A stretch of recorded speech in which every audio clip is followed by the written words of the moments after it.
Ferrari's SF-26 was supposed to struggle in Belgium. It lacked energy on the straights, lost time through Spa's crucial middle sector, and demanded almost perfect balance just to remain competitive. Then Charles Leclerc finished second, while Lewis Hamilton recovered to fourth despite front-wing damage, a 5-second penalty, and an unfinished pit adjustment. The available source does not confirm that Fred Vasseur publicly admitted surprise, but the result exposed something even bigger. Either Ferrari has discovered hidden race pace, or Leclerc and Hamilton just forced a deeply flawed car far beyond its natural limit. And the difference between those two possibilities could decide Ferrari's entire season. Subscribe to the channel. Friday should have exposed Ferrari's limitations. Instead, it created the first sign that the SF-26 might be more competitive than anyone expected. Lewis Hamilton was immediately fast. He placed the Ferrari near the front in the opening practice session, only a small margin behind Max Verstappen. Then later in the day he moved to the top of the timing screens. Charles Leclerc also showed enough speed to make Ferrari look dangerous. For a few hours the picture seemed simple. Ferrari had arrived at Spa with a car ready to fight. But inside the cockpit, Hamilton felt a different reality. The SF-26 was quick, but it was not complete. On the long straights, the car was running out of electrical energy too early. That sounds like a small technical problem. At Spa, it becomes one of the biggest weaknesses a driver can have. A Formula One car uses electrical power to support the engine during acceleration. That extra energy helps the car continue pulling strongly toward the braking zone. Hamilton could feel that support fading before the straight was finished. Imagine running beside someone in a sprint. You match them at the beginning. You stay level through the middle. Then your strength disappears during the final few steps, while they continue moving forward. That was the problem Ferrari faced against Mercedes and McLaren. The SF-26 could begin the straight well. It could not always finish it with the same force. And that changed everything. Hamilton could exit a corner cleanly, position the car perfectly, and still watch a rival begin to pull away before the braking point. That made attacking more difficult. It made defending more stressful. And it forced Ferrari to search for time somewhere else. The obvious place was Spa's middle sector. But that was already Ferrari's other major weakness. This part of the circuit demands balance, confidence, and rapid changes of direction. The driver needs the front of the car to respond immediately, while the rear remains stable enough to avoid sliding. Hamilton said the overall balance felt reasonably good. The stopwatch disagreed. Ferrari was still losing time. That contradiction made the problem much harder to solve.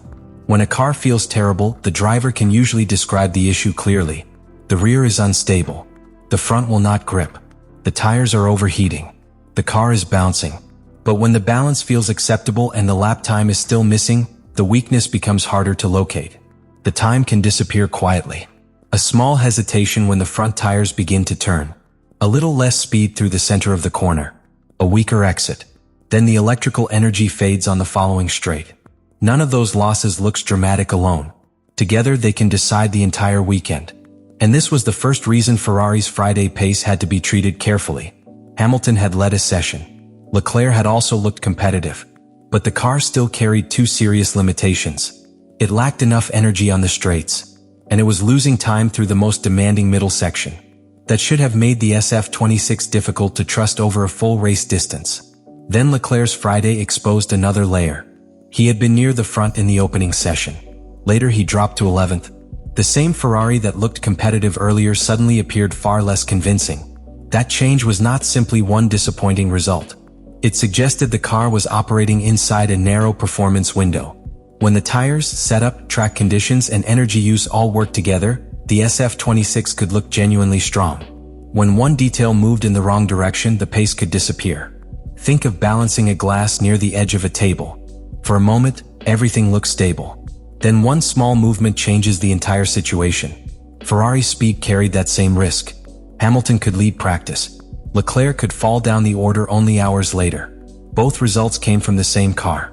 That meant Ferrari was not only searching for more performance, it was searching for consistency. And consistency would matter much more on Sunday than one impressive lap on Friday. A qualifying lap is a short attack. The tires can be prepared for maximum grip. The electrical energy can be used aggressively. The fuel load is low. The driver only needs the car to remain inside its ideal window for a brief moment. A race is completely different. The fuel load changes. The tires wear. The track evolves. Cars run close together. And the same weakness returns lap after lap. Hamilton understood that the Friday pace did not guarantee a strong Grand Prix. The car had shown speed. It had not shown stability. That distinction was critical. A genuinely strong car does not need every condition to be perfect. It can survive a small setup mistake. It can recover from a poor corner. It can remain competitive when the tires move outside their best temperature range. Ferrari did not yet have that kind of protection. The SF-26 needed everything to align. The right balance, the right tire condition, the right energy use, the right level of confidence from the driver, and almost no mistakes. That is a dangerous requirement at Spa. The circuit punishes hesitation. It punishes weak exits. It punishes poor energy delivery. And it punishes a car that cannot repeat its performance as conditions change. Hamilton wanted Ferrari to study the data overnight. The team needed to understand why the energy was fading too early. It needed to recover time through the middle sector. And it needed to make those improvements without creating another problem somewhere else. That was the trap. More aerodynamic grip could help through the corners, but it could also create more resistance on the straights. The danger appeared because Ferrari's release process allowed both actions to happen at the same time, and the competitive consequence was brutal. The front wing adjustment was never completed. Hamilton returned to the circuit with fresh tires and the penalty served, but the balance problem remained. Ferrari had brought him into the pits to reduce the damage. Instead, the team sent him back onto the track carrying it. That should have ended his chance of a major result. The SF-26 was already vulnerable on the straights. It was already losing time through the middle sector. Now Hamilton also had a damaged front end that had not received the planned correction. Yet he did not disappear from the race. That is where Ferrari's final result becomes so revealing. Hamilton began rebuilding the lap around the damage. He adjusted his braking points. He protected the front tires. He stopped asking the car to follow lines it could no longer hold. And he began searching for the narrow areas where the Ferrari still responded. That kind of adaptation is difficult because the natural instinct is to push harder. A driver loses time, then tries to recover it immediately. But a damaged front end punishes aggression. Push too hard and the tires slide. The sliding creates heat. The heat reduces grip. Then the car becomes even harder to turn. Hamilton had to resist that instinct. He needed to remain fast without forcing the car beyond its reduced limit. That meant giving up a fraction in one corner to protect several tenths later.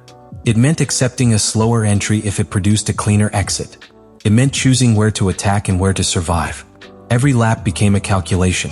How much front grip remained? Where could the tires tolerate more pressure? Which curbs would disturb the damaged balance? How long could the car stay inside a usable window? Hamilton had to answer those questions while still trying to recover positions. And somehow, the Ferrari remained competitive enough for him to stay in the fight. That is the detail that would matter most to Ferrari's leadership. The source does not confirm that Fred Vasseur publicly admitted surprise. But the race was producing a result that challenged the expectations created by the car's weaknesses. Leclerc was still fighting near the front. Hamilton was still moving forward despite damage, a penalty, and the failed adjustment. The SF-26 was not behaving like a perfect car. It was behaving like a car with more underlying pace than its problems suggested. Or perhaps Hamilton and Leclerc were making it look that way. That uncertainty is the heart of Ferrari's Belgian story. Was the car better over a race distance than it appeared over one lap? Or were the drivers covering weaknesses that remained dangerously real? Leclerc's race pointed toward genuine long-run potential. He managed the tires. He controlled the balance. He maintained enough pace to remain near the front. Hamilton's race pointed toward something more complicated. He was extracting performance from a damaged machine. That showed resilience. It did not prove the car was easy. Then Oscar Piastri's damaged McLaren appeared ahead. With only 4 laps remaining, Hamilton closed the gap. This was not a normal fight between healthy cars. Both drivers were managing problems. Both were trying to preserve what remained. But Hamilton had one opportunity to transform the entire meaning of his race. He had to attack with a front end that did not want to be pushed. He had to use Ferrari's remaining strengths without exposing the weaknesses. And he had to do it before the laps disappeared. Hamilton found the opening. He passed Piastri, 4th place. Leclerc finished 2nd. Ferrari placed both cars inside the top 4. That result was far stronger than the weekend had promised. Hamilton had survived the crash repair from Saturday. Then the contact with Russell. The 5-second penalty. The damaged wing. The pit stop incident. And the unfinished adjustment. Leclerc had managed a car that could move from competitive to difficult without warning. Yet both drivers delivered. That is why the result cannot be explained only by Ferrari's machinery. The SF-26 had genuine pace. The drivers had to fight to unlock it. And the difference between those two truths now matters enormously. If the car's race performance was genuinely stronger than expected, Ferrari may have a foundation worth building on. The team still needs better energy deployment. It still needs more speed through the second sector. It still needs a wider operating window. But the long-run pace suggests the car may not be as far away as the weaknesses make it appear. If the result came mainly from Hamilton and Leclerc compensating, then the warning is more serious. A driver can rescue one race. He cannot carry structural problems forever. Belgium gave Ferrari a podium and a fourth place. It also gave the team a question it cannot ignore. Did the SF-26 outperform expectations? Or did Hamilton and Leclerc outperform the SF-26? The answer remained hidden behind the final positions. And the next races would determine whether Spa marked the beginning of Ferrari's recovery, or simply the weekend when two drivers made an imperfect car look better than it really was.